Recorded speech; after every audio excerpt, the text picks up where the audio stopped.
जय शिवराय मित्रांनो राज्यातील शेतकऱ्यांना महसूल विभागाच्या माध्यमातून विविध सेवा ऑनलाईन पद्धतीने दिल्या जात आहेत आणि याच्यामधीलच एक महत्त्वाची अशी सेवा सुविधा ती म्हणजे 7/12 फेरफार।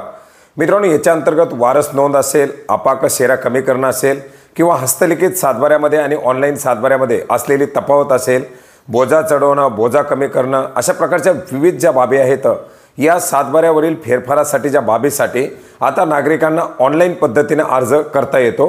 आणि मित्रांनो याच्या संदर्भात आपण यापूर्वी सुद्धा माहिती घेतली होती आणि आता महसूल विभागाच्या माध्यमातून याच्यासाठी एक सेपरेट पोर्टल, नवीन पोर्टल लॉन्च केलेलं आहे, ज्याच्यामध्ये शेतकऱ्यांसाठी असलेल्या महसूल विभागाच्या सर्व सुविधा एकत्रितपणे देण्यात आलेल्या आहेत। आणि याच पोर्टलच्या माध्यमातून तुम्हाला अपाक शेरा कमी करणं असेल, वारस नोंद असेल किंवा इतरही 7/12 फेरफाराच्या संदर्भातील अर्ज असतील ते अर्ज कशा प्रकारे करायची, याची नोंदणी कशी करायची हे सविस्तरपणे जाणून घेण्याचा प्रयत्न करणार आहोत।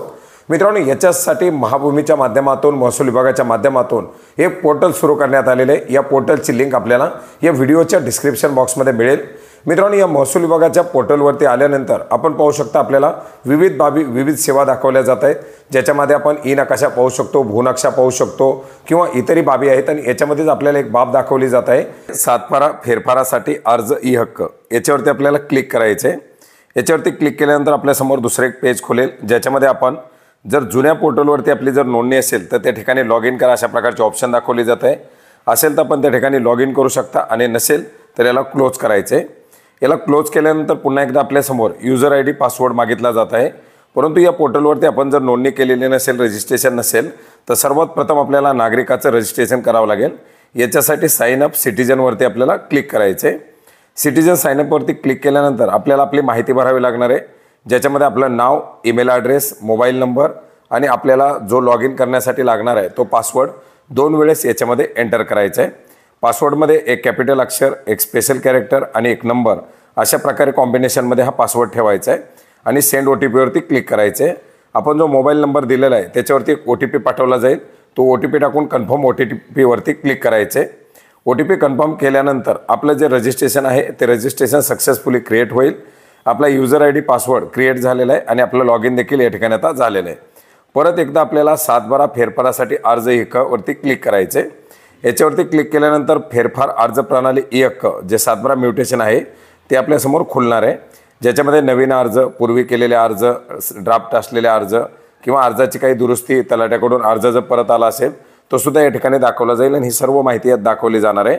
आता याच्यामध्ये आपण नवीन अर्ज करणार आहोत, तर नवीन अर्ज करण्यासाठी सर्वात प्रथम आपल्याला जिल्हा निवडायचा आहे। ज्या जिल्ह्यासाठी आपण अर्ज करणार आहोत तो जिल्हा निवडायचा आहे। त्याच्यामधून आपल्याला तालुका निवडायचा आहे। तालुका निवडल्यानंतर त्या तालुक्यातील गावं दाखवली जातील, गावाचं नाव आपल्याला निवडायचं आहे। ही माहिती निवडल्यानंतर आपल्याला कशासाठी अर्ज करायचा आहे, इक्रार असेल, बोजा चढवणं, गहाणखत, बोजा कमी करणं, वारस नोंद, जे काही वेगवेगळे याच्यामध्ये ऑप्शन आहेत, ज्याच्यामध्ये आपल्याला हस्तलिखित 7/12 आणि नवीन 7/12 काही दुरुस्ती असेल किंवा जे अपाकाचं नाव कमी करणं असेल, अशा प्रकारे ज्या फेरफारासाठी आपण अर्ज करणार आहोत त्या फेरफाराला याच्यामध्ये निवडायचं आहे। आता आपण वारस नोंदीसाठी करणार आहोत तो वारस नोंद निवडलेला आहे। याच्यानंतर परत अर्जदाराची सर्व माहिती याच्यामध्ये भरण्यासाठी ऑप्शन आली आहे, ज्याच्यामध्ये अर्जदाराचं नाव, वडिलाचं नाव, आडनाव हे मराठीमध्ये लिहायचं आहे, ते खाली इंग्लिशमध्ये दाखवलं जाईल। आता उदाहरणार्थ आपण वरती मराठीमध्ये अशोक लिहिलं तर आपण पाहू शकता वरती मराठीमध्ये अशोक दाखवेल, परंतु खाली आपल्याला लगेच इंग्लिशमध्ये दाखवणार आहे आणि जे नाव आपलं मराठीमध्ये 7/12 असेल ते याच्यामध्ये लिहायचं आहे। त्याच्यानंतर आपल्याला ईमेल ID द्यायचा आहे, मोबाईल नंबर द्यायचा आहे आणि पुढे जावरती क्लिक करायचे। ही सर्व माहिती भरून पुढे जावरती क्लिक केल्यानंतर आपल्याला पुढची माहिती असणार आहे खातेदाराची माहिती निवडण्यासाठीची। याच्यामध्ये ज्याचा मृत्यू झालेला आहे, ज्या ठिकाणी आपण वारस नोंद करणार आहोत त्या खातेदाराचं नाव किंवा खाते नंबर माहीत असेल तर त्यानुसार आपल्याला या ठिकाणी शोधावं लागणार आहे। आता उदाहरणार्थ खाते नंबर आपल्याला माहीत असेल तर आपण खाते नंबर टाकून खातेदार शोधा निवडू शकता किंवा नावानुसार शोधू शकता। याच्यामध्ये आपण खाते क्रमांक टाकलेला आहे। याच्यानंतर आपल्याला खातेदार निवडायचा आहे, खातेदाराचा मृत्यू दिनांक निवडायचा आहे। आता मृत्यू दिनांक जर 3 महिन्यापेक्षा जास्त कालावधीचा असेल तर विलंब शुल्क लागणार आहे। जसं की उदाहरणार्थ आपण मृत्यू दिनांक निवडलेला आहे जो 22 मे 2015 आहे, तर आपण पाहू शकता डेट निवडल्याबरोबर आपल्याला या ठिकाणी दाखवलं जात आहे की सदरचा जो अर्ज आहे हा अर्ज विलंब शुल्क वसुलीस पात्र असणार आहे।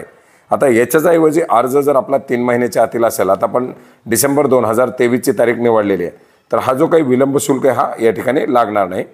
याच्यानंतर आपल्याला खाते क्रमांक जो असेल त्याच्यावरती टिक करायची आहे। खाते क्रमांकावरती टिक केल्यानंतर आपल्याला समाविष्ट करा नावाचे ऑप्शन आहे, याच्यावरती क्लिक करायचे. आपला हा खाते नंबर समाविष्ट झालेला आहे. अर्जदाराचं नाव आपल्याला त्या ठिकाणी दाखवलं जातं आहे. आता आपण अर्जदारापैकी वारसापैकी आहात का, तर असेल तर हो करायचे आणि हो केल्याबरोबर आपल्याला वारसाची जी काही माहिती आहे ती निवडावी लागणार आहे. आता वारसाचा ठराव केलेला असेल तर वारसाचा ठराव क्रमांक आपल्याला त्या ठिकाणी द्यायचा आहे. एकच वारस असेल तर त्याची माहिती भरू शकता. अनेक वारस असतील तर त्याच्याबद्दलची माहिती आपण याच्यात जोडू शकता, ज्याच्यामध्ये वारसाची पूर्ण माहिती, नाव, ही वय जे काही असेल ते, धर्म, त्याचा मोबाईल नंबर, याच्याबद्दलची पूर्ण माहिती याच्यामध्ये जोडायची. जो पत्ता असेल तो पत्ता जोडायचा आहे. आणि जी काही नातेवाईक जे असेल, जसं समजा मुलगा आहे, मुलगी आहे, सून आहे, जे असेल ते त्याच्यामधून आपल्याला निवडावं लागणार आहे. त्याच्यामध्ये आता समजा आपण मुलगा असेल तर मुलगा म्हणून निवडलेलं आहे आणि माहिती साठवावरती क्लिक करायचे. आता एका वारसदाराची माहिती या ठिकाणी जोडलेली आहे. जास्त वारसदार असतील तर आपल्याला याच्यात जोडायचे आणि पुढे जावरती क्लिक करायचे. आता खातेदाराची माहिती, वारसदाराची माहिती जोडल्यानंतर पुढे आहे कागदपत्र अपलोड करा. याच्यामध्ये 1 MB पर्यंतची PDF स्वरूपातील फाईल आपण अपलोड करू शकतो, ज्याच्यामध्ये मृत्यूचा दाखला हा कंपल्सरी लागणार आहे वारस नोंदीसाठी. किंवा आता आपल्याला माहीत नाही की कागदपत्र काय काय लागतात, तर या प्रत्येक कागदपत्राच्या पुढे आपल्याला हेल्प नावाची ऑप्शन दिलेली आहे. या हेल्पवरती क्लिक करायचं आहे. हेल्पवरती क्लिक केल्यानंतर आपल्याला कुठल्या बाबीसाठी काय काय कागदपत्र लागतील त्याच्या संदर्भातील माहिती, ही वेगवेगळी बाबी जी आहेत, खातेदाराची निवड असेल, कागदपत्र असेल, वारस ठराव असेल, हे आपल्याला माहीत नसेल तर आपण माहितीवरती हेल्पवरती क्लिक करून माहिती करून घेऊ शकता. आता याच्यामध्ये आपण पाहू शकता आधार कार्ड, आपला जो काही पुरावा असेल तो पुरावा म्हणून आपण आधार कार्ड जोडू शकता. वारसाचा ठराव असेल तर तो जोडू शकता आणि जो काही मृत्यूचा दाखला आहे तो याच्यामध्ये कंपल्सरी जोडायचा आहे. आणि अशी 1 MB पर्यंतची कागदपत्र याच्यात जोडायची आणि कागदपत्राबद्दलची माहिती आपण या हेल्पमध्ये पाहू शकता. आता हेल्पमध्ये माहिती पाहिल्यानंतर ही सर्व कागदपत्र आपल्याला PDF स्वरूपामध्ये 1 MB पर्यंत जोडायचे आहेत. जोडल्यानंतर आपण सर्व माहिती दिलेली बरोबर आहे आणि नसेल तर माहितीला आपण गुन्हा आहोत, आपल्यावरती कारवाई होण्यासाठी आपण सक्षम आहोत, अशा प्रकारे एक सहमती द्यायची आहे. पुन्हा एकदा आपल्याला एक OTP पाठवायचा आहे. तो OTP आपल्या मोबाईल नंबरवरती येईल. आलेला OTP या ठिकाणी भरायचा आहे. OTP भरल्यानंतर आपल्याला प्रिव्ह्यूवरती क्लिक करायचं आहे. आपण जो अर्ज भरलेला आहे तो अर्ज आपल्याला या ठिकाणी दाखवला जाईल. तो अर्ज आपण पाहू शकता, ई-हक्क प्रणालीमध्ये फेरफार घेण्यासाठीचा अर्ज. याच्यामध्ये माहिती जर बरोबर असेल तर आपण याला पुढे कंटिन्यू करू शकता. माहिती जर याच्यामध्ये काही चुकीची असेल तर आपण पुन्हा एकदा नव्यानं अर्ज भरू शकता किंवा याच्यामध्ये दुरुस्ती करू शकता. आणि सर्व माहिती बरोबर असेल तर आपल्याला खाली माहिती साठवा अर्थात सेव्ह करावरती क्लिक करायचे आणि याच्यानंतर आपल्याला हे सबमिट करता येणार आहे. आता हा जर आपण सबमिट केला नाही, याच्यामध्ये काही माहिती जोडायची असेल, कागदपत्र नसतील, तर अर्ज आपण हा ड्राफ्टमध्ये सेव्ह करू शकता आणि मुख्य पृष्ठावरती आपल्याला हा अर्ज ड्राफ्टमध्ये दाखवला जाईल. पुन्हा ज्यावेळेस कधी याच्यामध्ये सविस्तर अशी माहिती भरल्यानंतर सुद्धा आपण हा अर्ज सबमिट करू शकता. आणि हा जर अर्ज आपण सबमिट केलेला असेल तर त्याची स्टेटस वेळोवेळी दाखवली जाईल. कागदपत्रामध्ये जर काही त्रुटी असतील तर तलाठ्याच्या माध्यमातून तो अर्ज परत पाठवला जातो, तो देखील आपल्याला या ठिकाणी दाखवला जाईल.